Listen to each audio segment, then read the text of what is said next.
Okay, I'm just going to say it. I can't stand Holden. There.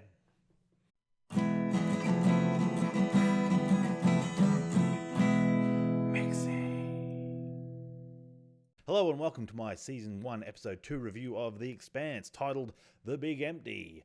So this episode starts with Holden making coffee again, something to do with match heads and lemon in their coffee, makes it taste bearable. I guess it's got something to do with the scarcity of supplies in space, but I don't know. And then it ends with, oh, wake up, you're in a dream. Bit cliched, but hey, what are you going to do? So the night is transitioning through a debris field caused by the explosion of the Canterbury. This scene has a number of cliches, such as the pilot saying, "Come on, baby," when he grabs the controls. The airlock breaks, so they can't go outside. And then there's the old manual override with the screw. Come on, close the bloody thing. So the night still has the 5 people in it. Holden, Burton, Nagata, the engineer, Garvey, the medic, and Kamal, the pilot. Why people are so unkind to him, I'm not sure. Holden wants to pursue the ship that blew up the Cambridge, but Burton ends up telling him that they can't do it because they'll return fire and destroy them probably. Alright, so then we move to Josephus Miller from Star Helix, who's investigating Mao's apartment. So he's got some pretty swish tech, like he's got a little iPad-y type thing that he holds up against locks and unlocks them, and then he's like talking into, he says a couple of phrases into the device, and then they interpret them as Mao's voice, so that's pretty interesting. Water's pretty tight, so he's got all soap in his hair because he couldn't wash it out in the shower, and then he goes and notices that because Mao hasn't been around for a while, she's got a full supply of water, so he washes his hair, his flowing locks in the sink. They are pretty flowing, actually. This bit here, like my tuft, that's all out here. But yeah, he reads their messages and he finds that that Mao's no longer under the thumb of her father, and she's like, do what you want, you can't control me anymore. So that's kind of pointing towards some sort of a rift between father and daughter, and why she's like getting out of Dodge, so to speak. And there's this freaky robo hamster. I don't like the CGI animals, but we've been through that in the last episode. So then we move on to Avasarala torturing a belter, the long, lanky guy. So she gets told not to torture him because it's cruel, and they've denounced torture in the UN. So she gets told to chuck him in the tank, which is basically a fish tank, so he can float in it. So she's trying to work out if he's an OPA terrorist. I don't know what OPA stands for. I assume it's Outer Planets Alliance, maybe, possibly. It's undecided. So this is what the tank looks like right here.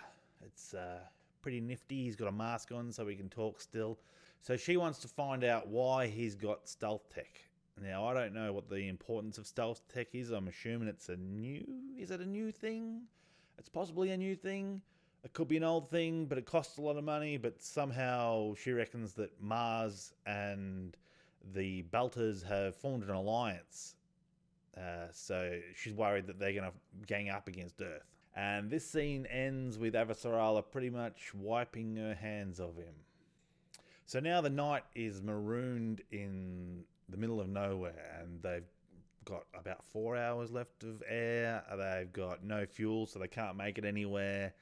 And they've also got no radio, which unfortunately means that no one can pass the aux cord and no one can play that straight fire.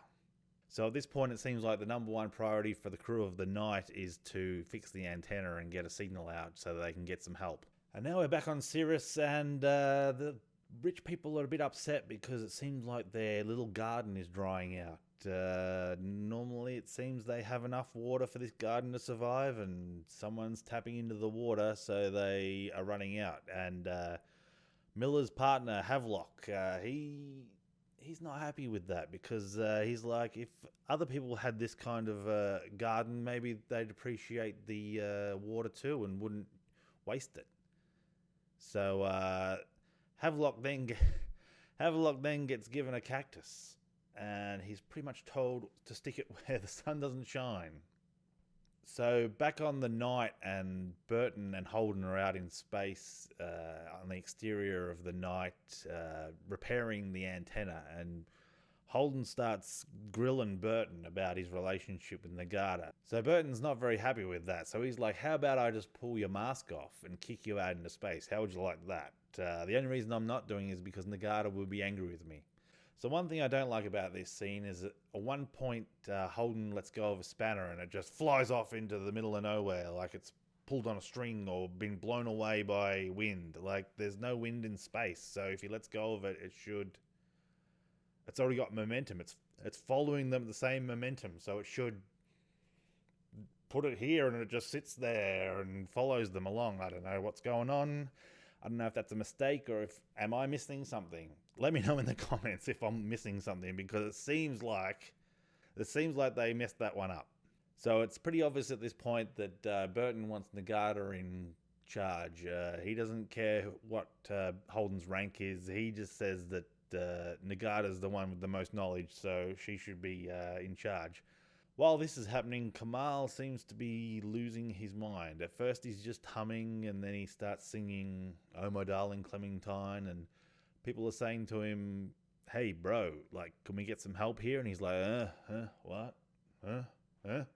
Sna? Ba? Ka? And then he falls over, and people are like, oh my god, something's wrong with him. So Garvey checks his oxygen tanks, and it turns out that he's running out of air. I don't know if he's running out of air or if maybe his oxygen tank is malfunctioning, like the scrubber's not scrubbing the CO2 out of it. I don't know. But anyway, he's losing air. He vomits into his mask, which would be a lovely smell in the middle of space, stuck in a suit with a face full of vomit. So they start piggybacking off each other's oxygen tanks, and Garvey's telling Kamal to think of his kids to take his mind off things, but meanwhile he's suffocating himself. So outside, Burton and Holden have finished doing what they can with the antenna, and they try it and it doesn't work. And they're like, what the hell, you piece of garbage. So Holden gives it a little bit of percussive maintenance,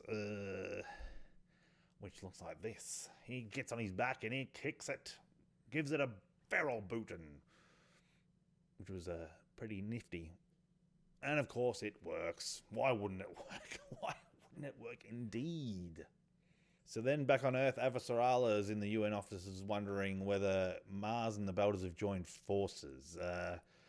So she decides to send their prisoner to the moon base. So back on Earth, Avasarala is wondering whether Mars and the Belders have joined forces. So her old mate here decides that maybe her best option would be to send him to the moon, because she's not going to get much out of him if he's being tortured.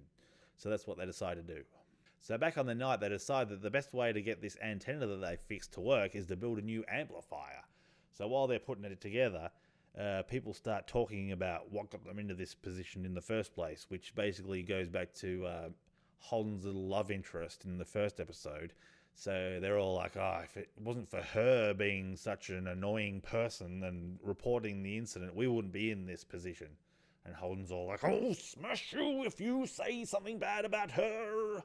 And they're like, yeah, bro, whatever. Like, he's becoming the worst character in this show. I can't stand the guy. So back on series, and Miller's looking to see who's tapping into these pipes. So he's in this elevator in like a service lift, and he's got a guy there driving the lift and showing him where the pipes are that they're tapping into. And he's got this OPA tattoo, like right in his neck here, like this fella here, right here.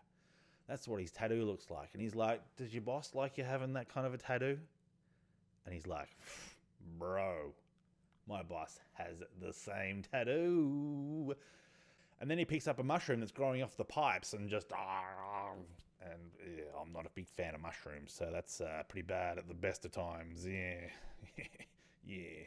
So Miller rounds up some blokes and captures them draining the water from the pipes, and he's all like, hey man, mess with the water and we're gonna come and get you. And then he threatens them and says like the Greedons or someone. I don't know who the Greedons are. Is that like the mafia of series or something? I don't know. And then he's got this guy handcuffed and he pulls out a little switchblade knife and he's like, and I'm like, he's not going to cut him. He's not that kind of a character. And then he turns him around and cuts his handcuffs or his shackles or whatever and lets him go. And I'm like, I never really felt like he was in any danger then. So the prisoner that they had in the tank that they were sending to the moon decides that the best way to get out of this is to commit suicide. So he basically, there's a robot that injects stuff into your neck to help with the gravity, fighting gravity. Because I guess there's high gravity on the way to the moon. So he leans forward and it tries to clamp him from behind, but it fails and he dies. So he says that he's actually using the gravity they were torturing him with to his advantage in order to kill himself. Pretty clever. I like that. So then we have a scene with Miller and he's at the docks and he's like looking for this Razorback, which is some sort of a ship, I think. He's trying to find out where it is so he can investigate it. And then the guy at the docks says, oh yeah, that chick, she's a real badass. Like, you don't want to mess with her. Some guy tried to hit on her and he mistook her being polite with acceptance and she saw to him. So, I don't know, is she some sort of a secret operative or has she been trained by someone to be a killer or what's the go? She doesn't seem like it. She's just your run-of-the-mill daddy's rich girl. So on the night, they send out a signal finally with the radio that they repaired and yay, someone receives it. Hooray! But then they're like, oh, wait a minute. We're in the middle of nowhere. Who received this signal? And then they figure out, oh my God, it has to be the same ship that blew up the Canterbury. So now they're in a dilly of a pickle. And then Miller's going through Mao's social media profile. Looks like it's some sort of a Tinder type site. And he notices that she has a scar. And his colleague says to him, like, she's rich. Why would she have a scar? And he's like, well, you see, the thing is, that's what her parents would want. And she's not taking anything from her parents. So it's to prove a point. That's why she keeps the scar, to show this is who she is. So then Holden decides that because the ship that's coming back to get them is the one that blew up the Canterbury, that they should send out an insurance policy. So he sends out a signal saying, hey, our ship was blown up. The ship that's coming to get us is the ship that blew them up. So then they won't be able to do anything to them because they'll know that they're responsible for blowing the ship up. But then they tell him that, sorry, the signal's been intercepted. We're in range of their blocking devices. The signal's been jammed. So then the episode ends with the crew of the Night being captured by the Martian Congressional Navy ship, the Doniger. And it doesn't really look like they're very hospitable. They got laser sights on them and they tell them, don't move or you will die. So, pretty good episode. A couple of cliches, a couple of things I'm not so sure about, like why is Mars destroying ice ships for series that they're supposedly having a alliance with? I don't know. I guess if I had to complain about something, I would say that it just seems like I've joined the season midway. Like, there's some sort of assumed knowledge that I'm supposed to have, and I don't have it, so I'm like, who is this? What's going on? Who are these people? Why are they fighting? Why are they friends with each other? I don't know. It'll take time. Apparently, episode 4 is where all the pieces start to fall together. So I've had a lot of comments in the comment section. That's good. If you've got any more info you want to give me, hit me up in the comments. Let me know. As long as it's not spoilers. Any more information will be gratefully accepted. Thanks.